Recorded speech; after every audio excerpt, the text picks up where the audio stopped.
Hello there, it's good to see you again.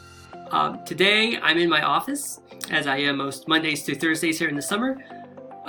In this video, we are going to cover how to find and use article databases, as well as obtaining articles in these databases and obtaining articles through Interlibrary alone that are not in these databases.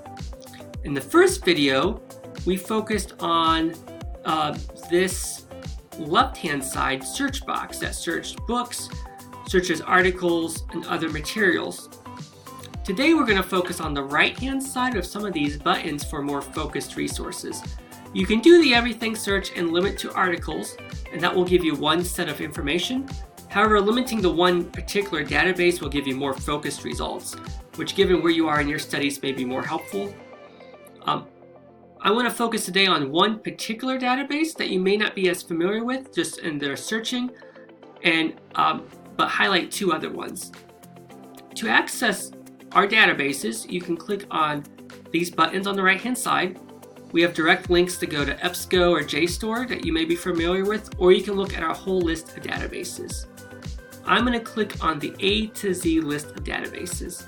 I'd like you to do the same. Go to our library website, then click on A to Z list of databases. Okay, once we're here, you can see our list of databases. We have 120 databases available in all our subject areas. We also have these focused down by subject area. If you look here on the left-hand column, there's a list that says all subjects. If you click on that, you can limit by subjects. You can limit to Bible, biology, you name it. Let's scroll down to environmental science and limit to that. I'm going to do that here, and I'd like you to do the same in your own web browser window. Okay, I clicked the wrong one there. Let's try that again. So here you can see we have a list of 9 databases and 3 listed as best bets. I want to walk through each of these top 3 and what they are. Access Science works like a Wikipedia, except that the authors cite their names, and they're usually researchers or faculty at universities. So it functions more like you type in a topic and that's going to pop up. Bio1 and GreenFile are both peer-reviewed article databases. So they're going to be the authors conducted a study and then they write about the results. GreenFile uses the EBSCO platform, which many of you may be familiar with. Bio1 and Access Science, neither one of those do. So I'm going to show Bio1 and have you go along just to show you some differences. So let's go ahead and click on the Bio1 database and go ahead and log in.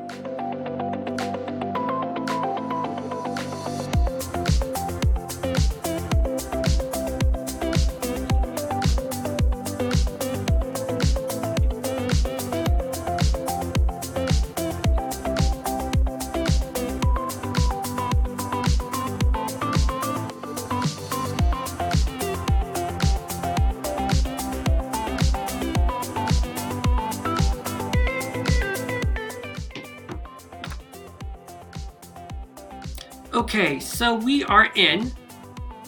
Let's close this at the top here. So with this here, you can see that there's a big search box in the middle, and there's so this works just in a similar way as Google. It's a search box, conduct your search. There's also an advanced search. Let's begin by doing a search for invasive. Let's do invasive species control and click search.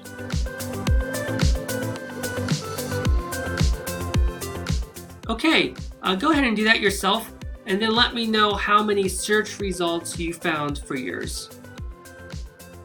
Okay, for my results, I found 11,000 results here.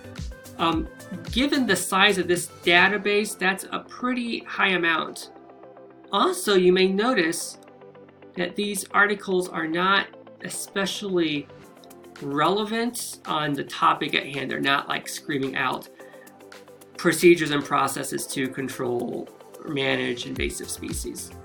So I want us to go to the advanced search and walk through some techniques that can help whittle down that 11,000. You can see the advanced search in the upper right hand corner. Go ahead and click on the advanced search. Okay, here you'll see that there's 3 columns and multiple search boxes. You'll see this on EBSCO too, depending on how your settings are. I want to walk through each column here. This does what I like to call build a search. Like you go to the mall and go to build a bear, to build a stuffed animal. You can do this here, that you can build terms together in certain ways to build your search. So you begin with invasive species. So you group your terms in each of these search boxes. You can also here do this search, it's all fields, or you can limit to a particular field. So to help pull more relevant results, you may want to search just in the abstract or just search the title. So I want the word invasive species in the title even. For this purpose though, let's limit to abstract. In the second field here, you'll notice that there's this first column has a box that says and or not. And is going to group terms together. It's going to search everything that has the first term as well as the second term. So if I search invasive species and control, it's going to do what that first search did. It's going to search everything with invasive species and control together, combined. If I do the term or, that's going to search anything with invasive species and anything with the second term. It might not make sense to use it for the term control, but it might make sense to say invasive species or invasive aliens or something along those lines, different terms that are used. That's how or can be helpful. You can also use or within a search box.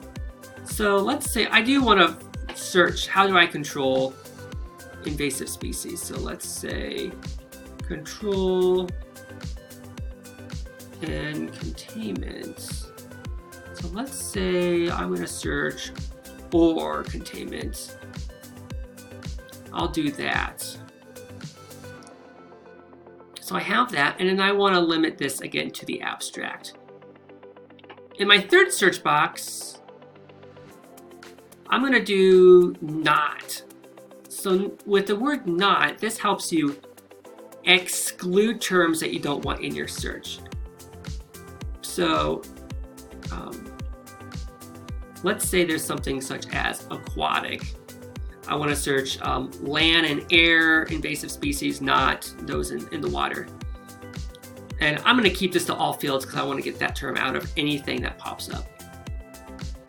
So take a look here at these terms, and I want you to do this search with me, and then let's see how many results that we get. Then click on that blue search button.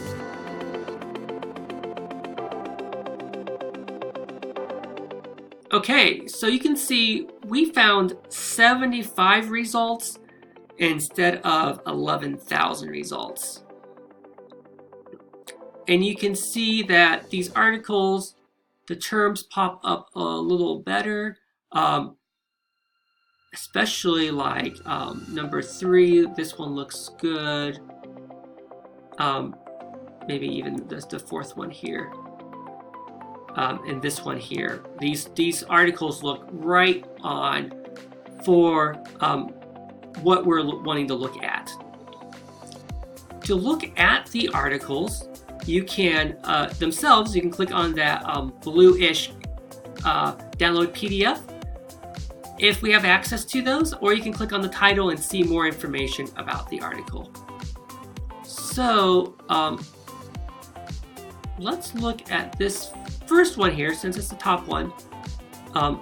Maybe it's not the most applicable, but to see the or most relevant, but to see the article, you simply click on that, download PDF, and then the article pulls up there, and it pulls up in your PDF browser. You can see it there. To click on the title, you can see more information about it. Let's actually do that here for this one, soft touch or heavy hand. When you click on a title, it's going to pull up the abstract. So instead of reading the 10 pages of the article, you read the abstract and say, this is perfect, I want to read more, or this was not what I wanted, I'm going to skip it. It will also give you some other information about the article as well. To download the article for this, you simply can click on that article and it will say download PDF. Sometimes these articles are not available, and I want to pull an example of that. Is that one going to?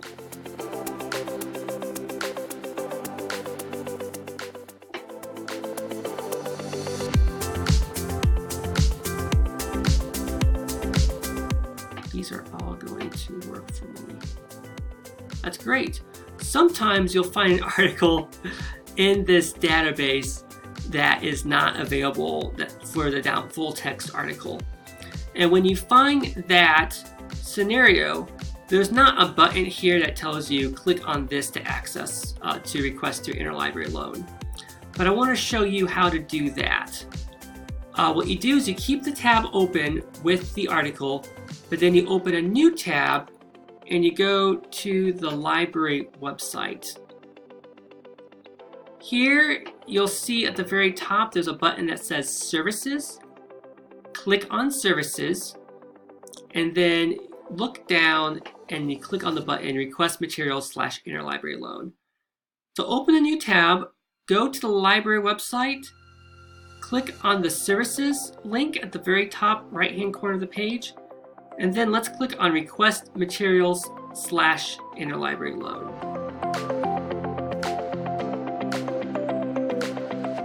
From here, you'll have an overview about how interlibrary loan works. We discussed that in the first video.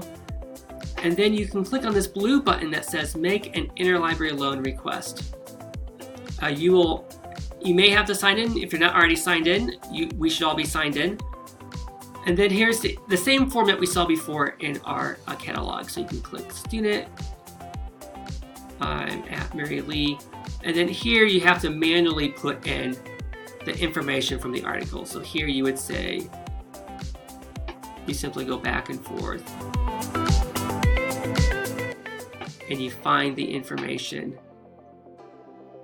and you would go through this, go through the information. As you put all the information in, then you scroll to the bottom, say you'll follow copyright law, and then click the green submit button. So that is how that would work in Bio 1. I have a minute and a half here in this video. I want us to go to, let's go to Green File, and I want to show you where interlibrary loan here is in this. So let's go to this page again, go to the library website, then click on A to Z list of databases, click on environmental science, and let's go into Green File.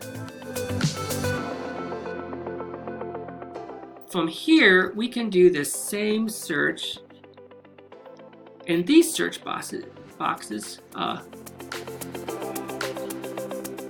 So we'll do invasive species, we'll do control or containment, and not aquatic. So doing that search here, we'll pull up these results. And with our configuration, EBSCO, you'll see if it's not available by full text, there'll be a link here that says request through interlibrary loan. And then that is that information there. We already walked through how we could do the searches below with building those search boxes. And so that is how that works. I have an activity for you to follow. Thanks for your time.